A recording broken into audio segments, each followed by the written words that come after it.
नमस्कार दोस्तों, आइए सुनते हैं मुंशी प्रेमचंद्र के द्वारा लिखी कहानी दरोगा जी। कल शाम को एक जरूरत से तांगे पर बैठा हुआ जा रहा था कि रास्ते में एक और महाशय तांगे पर आकर बैठ गए। तांगे वाले उन्हें बिठाना न चाहते थे, पर इनकार भी न कर सकता था। पुलिस के आदमी से झगड़ा कौन मोल ले। ये साहब किसी थाने के दरोगा थे।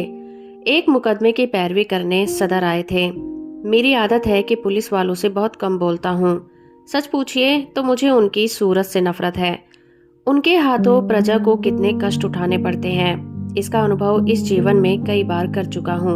मैं जरा एक तरफ खिसक गया और मुंह फेरकर दूसरी ओर देखने लगा कि दरोगा जी बोले, जनाब, ये आम शिकायत है कि पुलिस वाले बहुत रिश्वत लेते हैं, लेकिन ये कोई नहीं देखता कि पुलिस वाले रिश्वत लेने के लिए कितने मजबूर किए जाते हैं।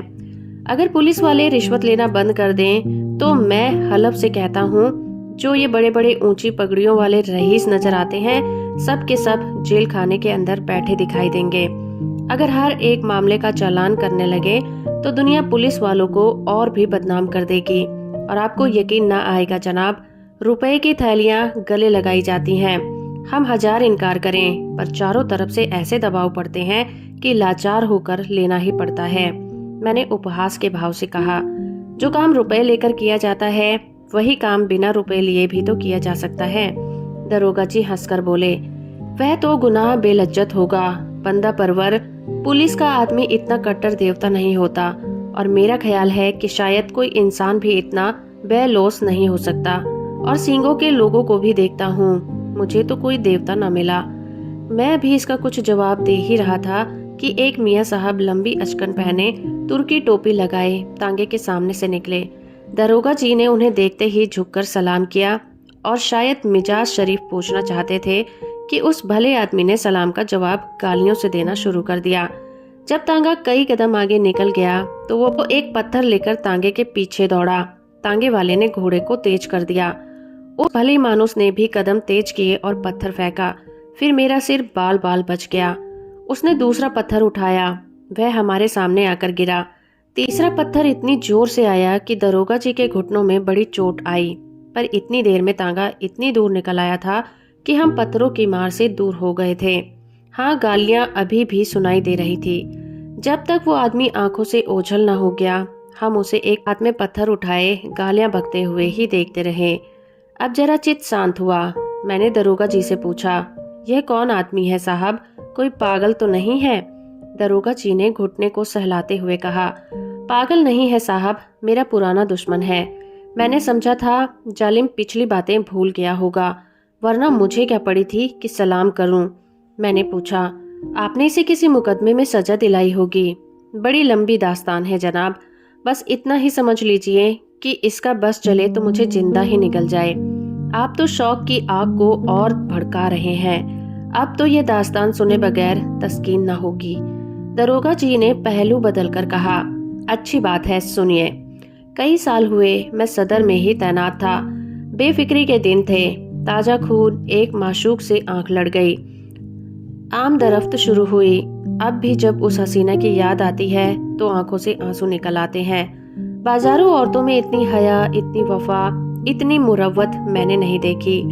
2 साल उसके साथ इतने लुत्फ से गुजरे कि आज भी उसकी याद करके रोता हूँ।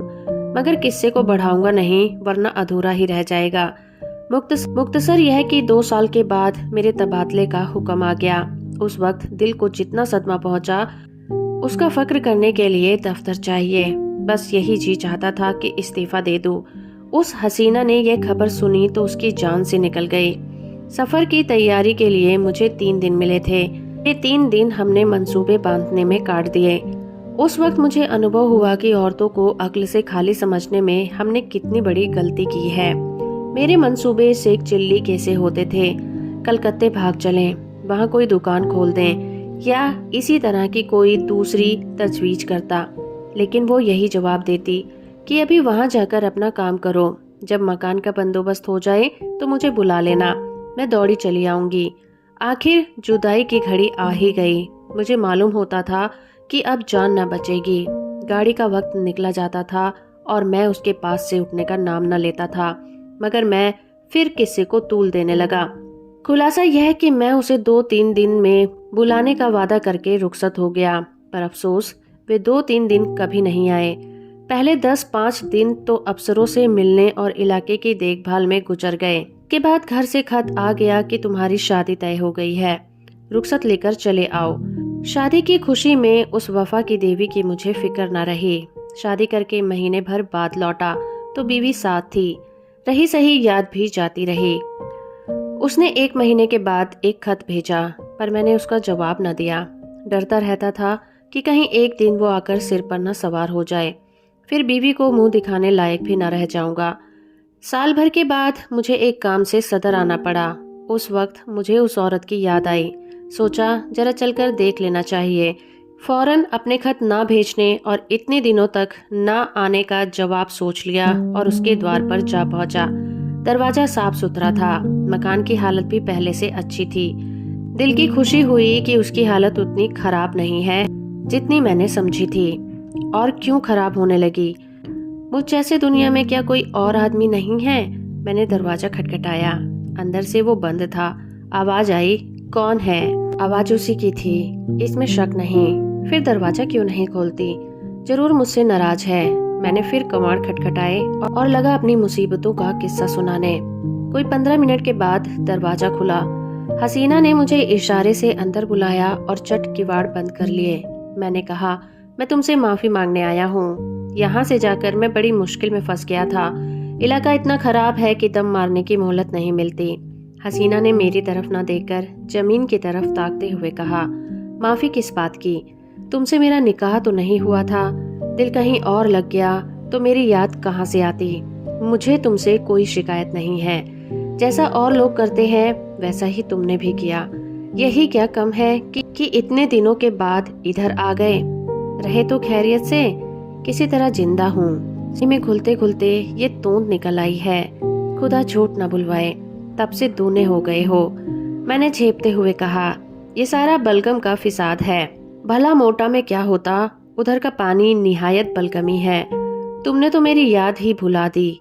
उसने अब की मेरी तरफ तेज निगाहों से देखा और बोली, खत का जवाब तक न दिया, उल्टे मुझे को इल्जाम देते हो। मैं तुम्हें शुरू से बेवफा समझती थी और तुम वैसे ही निकले। बीवी लाए और मुझे खत न लिखा। मैंने ताज्जुब से पूछा, तुम्हें कैसे मालूम हुआ कि मेरी शादी हो गई है? उसने रुखाई से कहा, ये पूछकर क्या करोगे?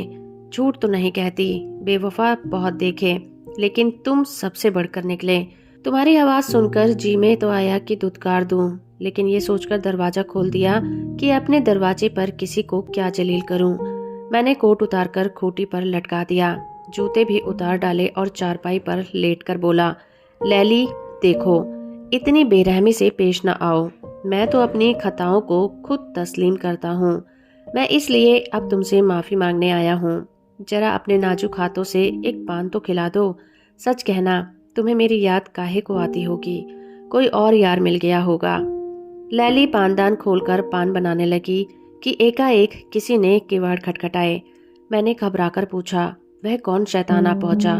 हसीना ने होठों पर उंगली रखते हुए कहा, ये मेरे शोहर हैं। तुम्हारी तरफ से जब निराश हो गई तो मैंने इनके साथ निकाह कर लिया। मैंने त्योरियां चढ़ाकर कहा, तो तुमने मुझे पहले क्यों नहीं बता दिया? मैं उल्टे पांव लौट न जाता।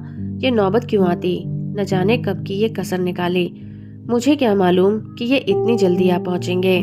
रोज तो पहर रात गए आते थे, फिर तुम इतनी दूर से आए थे। तुम्हारी कुछ खातिर भी तो करनी थी। ये अच्छी खातिर की। बताओ अब मैं कहाँ जाऊं? मेरी समझ में कुछ भी न आ रहा था। किस अजाब में फंसी। इतने में उन साहब ने दरवाजा खटखटाया। ऐसा मालूम होता था कि किवाड़ तोड़ ही डालेंगे। हसीना के चेहरे पर एक रंग आता था और एक रंग जाता था। बेचारी खड़ी कांप रही थी। बस जबान से यही निकलता था, या अल्लाह रहम कर। बाहर से आवाज आई, अरे क्या तुम सरे शाम से सो गई? अभी तो 8 भी नहीं बजे। कहीं सांप तो नहीं सूंघ गया? अल्लाह जानता है, अब और देर की तो किवाड़ चिड़वा दूंगा। मैंने गिड़गिड़ाकर कहा, खुदा के लिए मेरे छिपने की कोई जगह बताओ। पिछवाड़े कोई दरवाजा? नहीं ना, संडास तो है। सबसे पहले वो वहीं जाएंगे। अच्छा, वह सामने कोठरी कैसी है? हाँ है तो, लेकिन कहीं कोठरी खोलकर देखा तो? क्या बहुत डबल आदमी है? तुम जैसे दो को बगल में दबा ले। तो खोल दो कोठरी, वो जो ही आएगा मैं दरवाजा खोलकर निकल भागूंगा। हसीना ने कोठरी खोल दी। मैं अंदर जा घुसा। दरवाजा फिर बंद हो गया। मुझे कोठरी में बंद करके हसीना ने जाकर सदर दरवाजा खोला और बोली, क्यों किवाड़ तोड़े डालते हो? आ तो रही हूँ। मैंने कोठरी के किवाड़ों के दराजों से देखा। आदमी क्या पूरा देव था। अंदर आते ही बोला, तुम सरे शाम से सो गई थी। हाँ, जरा आंख लग गई थी। मुझे तो ऐसा मालूम हो रहा था कि तुम किसी से बातें कर रही हो। वहम की दवा तो लुकमान के पास भी नहीं है। मैंने साफ सुना, कोई ना कोई जरूर था। तुमने उसे कहाँ छुपा रखा है? इन्हीं बातों पर तुमसे मेरा जी जलता है। सारा घर तो पड़ा है, देख क्यों नहीं लेते? देखूंगा तो मैं जरूर ही, लेकिन तुमसे सीधे सीधे पूछता हूँ, बतला दो कौन था? हसीना ने कुंजियों का गुच्छा फेंकते हुए कहा, और कोई था तो घर ही में ना होगा। लो, सब जगह देख आओ। सुई तो है नहीं कि मैंने कहीं छुपा दी होगी। वो शैतान इन चकमों में ना आया। शायद पहले भी ऐसा ही चरका खा चुका था। कुंजियों का गुच्छा उठाकर सबसे पहले मेरी कोठरी के द्वार पर आया और उसके ताले को खोलने की कोशिश करने लगा। गुच्छे में उस ताले की कुंजी ना थी। बोला, इस कोठरी की कुंजी कहाँ है?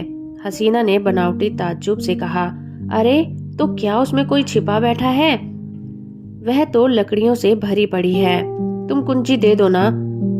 तुम भी कभी कभी पागलों से काम करने लगते हो। अंधेरे में कोई सांप बिच्छू निकल आए तो?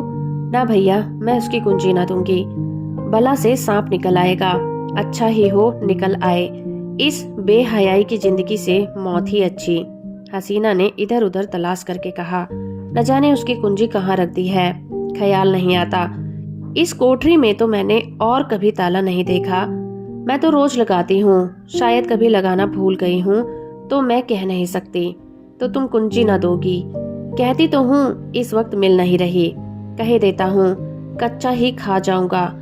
अब तक तो मैं किसी तरह जब्त किए खड़ा था। बार बार अपने ऊपर गुस्सा आ रहा था कि यहाँ क्यों आया। न जाने ये शैतान कैसे पेश आएगा, कहीं तैस में आकर मार ही न डाले। मेरे हाथों में कोई छुरी भी नहीं। या खुदा, अब तू ही मालिक है।